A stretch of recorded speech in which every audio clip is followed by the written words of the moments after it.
డబ్బుదే ఉంది మేడం. అందరూ సంపాదిస్తున్నారు ఈ మధ్య. కాపోతే దాన్ని రొటేషన్ ప్రాపర్‌గా లేక చాలామంది సఫర్ అవుతున్నారు బాగా. డబ్బుదే ఉందమ్మా, అందరు సంపాదిస్తారు. మనం లగ్జరీస్ మీద, గ్యాడ్జెట్స్ మీద, ఈఎంఐలు కట్టడానికి మన జీతం డబ్బులన్నీ ఎంత పెట్టగలిగితే అంత. ప్రతి దాంట్లోనూ రిస్క్ ఉంది, రివార్డ్ ఉంది. అసలు ఇన్వెస్ట్‌మెంట్ దేని మీద చేస్తే బెస్ట్ అంటారు? అదే real game. Hi madam. Hi Ramya. డబ్బుదే ఉంది మేడం. అందరూ సంపాదిస్తున్నారు ఈ మధ్య. కాపోతే దాన్ని రొటేషన్ ప్రాపర్‌గా లేక చాలామంది సఫర్ అవుతున్నారు బాగా. అసలు మనీ రొటేషన్ అనేది ఎలా చేసుకోవాలంటారు? డబ్బుదే ఉందమ్మా, అందరు సంపాదిస్తారు, ఎవరి స్థాయికి తగ్గట్టు వాళ్ళు. అవును. కానీ దాన్ని రొటేట్ చేయగలిగిన వాడే అసలైన తెలివైనవాడు. ఎస్. వాళ్ళే రిచ్ అవుతారు.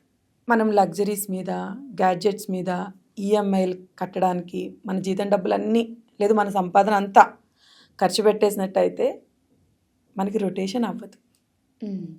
కానీ మనం సంపాదించే సంపాదనలో కొంత అమౌంట్ పక్కకు పెట్టి, అది ఎంత అన్నది మన క్యాపబిలిటీ. ఓకే. ఎంత పెట్టగలిగితే అంత దాన్ని రొటేట్ చేస్తూ, ఆ రొటేషన్ కూడా ఒక్కొక్కళ్ళు ఒక్కొక్క ప్రొసీజర్ ఫాలో అవుతారు. కొంతమంది షేర్స్లో పెడతారు, అవును. కొంతమంది భూమి మీద పెడతారు, ఎస్. కొంతమంది వడ్డీలకి ఇస్తారు. ప్రతి దాంట్లోనూ రిస్క్ ఉంది, రివార్డ్ ఉంది. ఎస్. అసలు ఏం చెయ్యకపోవడం కంటే, వచ్చిన డబ్బులు ఖర్చు పెట్టేయడం కంటే రిస్క్ తీసుకుని రివార్డ్ తీసుకోవడం కరెక్ట్ అంట నేను. ఓకే. ఇప్పుడు ఎంప్లాయీస్‌కి రొటేషన్ బాగా అవుతుందా? లేకపోతే బిజినెస్ మ్యాన్స్‌కి రొటేషన్ బాగా అవుతుందా అంటారు? నేను ఎంప్లాయ్మెంట్ కానీ బిజినెస్ గురించి కానీ ఇప్పుడు మాట్లాడట్లా, మనీ రొటేషన్ గురించి మాట్లాడుతున్నా. ఎవరైనా కానీ సంపాదించిన దాంట్లో నీ కెపాసిటీకి, ఇప్పుడు నువ్వు 100 సంపాదించు, 1,00,000 సంపాదించు, 1,00,00,000 సంపాదించు, దాంట్లో ఎంత సేవ్ చేస్తున్నావు, ఎంత ఇన్వెస్ట్ చేస్తున్నావు, దేని మీద ఇన్వెస్ట్ చేస్తున్నావు, దానికి రిటర్న్ ఎంత వస్తుంది, and at the same time మేము చూసేది ఏంటంటే ఎంత టైంలో నీ మనీ నువ్వు డబల్ చేయగలుగుతున్నావు. ఎస్. అదే రియల్ గేమ్. రైట్. కొంతమంది అకౌంటెంట్ కిందే ఉంటారమ్మా, కానీ వాడికి ఏ అప్పు ఉండదు, ఆస్తులు ఉంటాయి.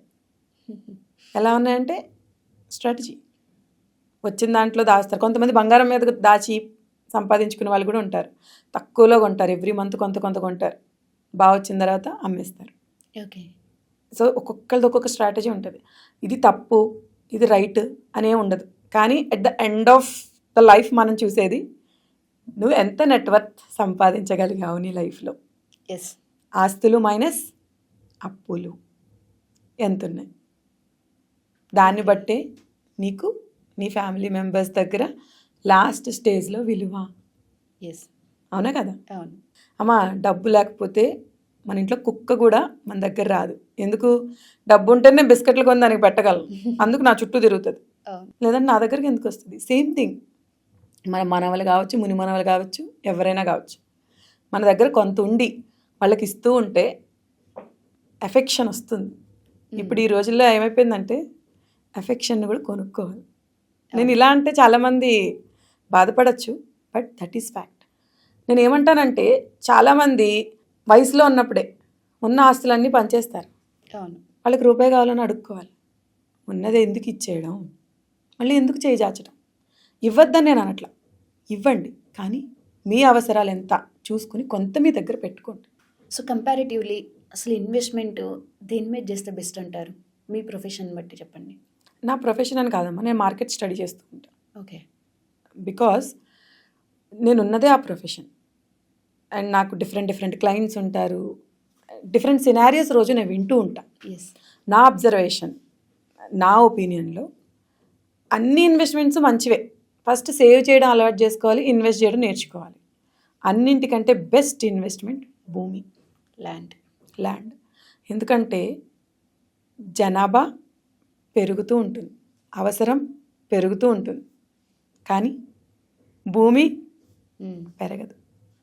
భూమికి ఉన్న డిమాండ్ రోజు రోజుకి పెరుగుతూనే ఉంటుంది.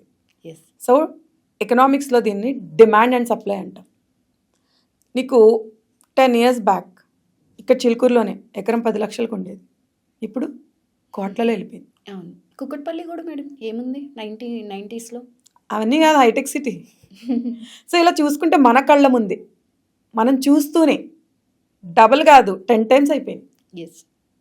సో, నేను అడ్వైస్ చేసేది ఏంటంటే మీ దగ్గర ఉన్న డబ్బులను బట్టి ఎంతో కొంత భూమి మీద పెట్టండి. మీ ఓపిక. దానికి లోన్ పెట్టినా తప్పు లేదు.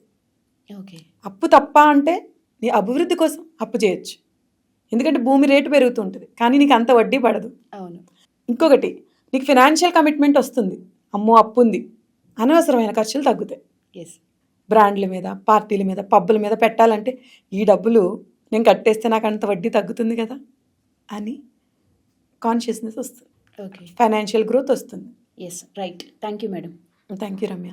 సో చూసారు కదా, మనీ రొటేషన్ అనేది ఎంత సంపాదించినా కంపల్సరీగా రొటేషన్ అనేది పర్ఫెక్ట్గా చేసుకుంటేనే ఫైనాన్షియల్ ప్లానింగ్ అనేది బాగుంటుందని చెప్తున్నారు. సో మేడం అయితే భూమి మీద ఇన్వెస్ట్ చేస్తే మంచిదంటున్నారు. మరి మీ ఐడియాలజీ ప్రకారం అసలు దేని మీద ఇన్వెస్ట్ చేస్తే బెటర్ అంటారు అనేది కింద కామెంట్ చేయండి. ఈ ఛానల్ని లైక్ చేసి షేర్ చేసి సబ్స్క్రైబ్ చేయండి.